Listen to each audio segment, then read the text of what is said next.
जिन लोगों को ये लग रहा है कि अब उनकी कम्युनिटीज़ को फ़ायदा मिलेगा क्योंकि वर्गीकरण हो जाएगा, क्लासिफिकेशन हो जाएगा, लेकिन उससे भी भला नहीं होगा, फ़ायदा नहीं होगा, कैसे नहीं होगा, प्रोफेसर आप बताइए। साथी ये देखिए कि जैसे किसी भी संस्थान में जो जॉब निकलती है, नौकरियां जो निकलती है, उसका एक रोस्टर बनता है, एक सीरियल नंबर होता है कि भाई मान लीजिए कोई कॉलेज खुला, उसमें कहा गया कि भाई 200 सीटें होंगी, मान लीजिए 200 सीटें होंगी, तो गवर्नमेंट का रूल है कि उन सीटों को क्रमबद्ध किया जाए, 1 2 3 4 ऐसे नंबरिंग होती है, तो वो 200 तक जाएगी, जिसे हम लोग 200 पॉइंट रोस्टर कहते हैं।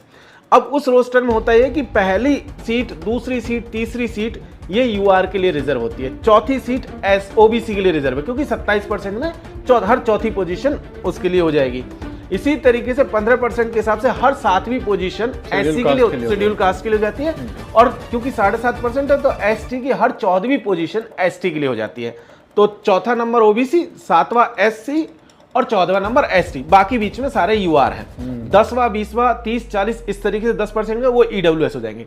लेकिन मान लीजिए अगर एससी रिजर्वेशन को 3 टुकड़ों में बांट दे 5% के हिसाब से, तो जो पहला एससी आएगा, क्योंकि 15% में 7वां नंबर था, अब वो पहला एससी अगर वो डिवाइड होता है, पहला एससी चला जाएगा आपका लगभग 15वें-16वें नंबर पर, और एसटी 33वें नंबर पर चला जाएगा। तो उससे क्या होगा कि आपकी पोजीशन जो 7.5% और 15% को फुलफिल करने की बात करें, वो फुलफिल ही नहीं होगा, नंबर ही नहीं आएगा, नंबर ही नहीं आएगा। और जब नंबर ही नहीं आएगा तो जो 7.5% और 15% की बात करें, वो घट जाएगा 3% और 2% में। तो खेल ये है। और जैसे वो घटेगा तो उसके बाद शुरू होती है कहानी नॉट फाउंड सुटेबल की, एनएफएस की।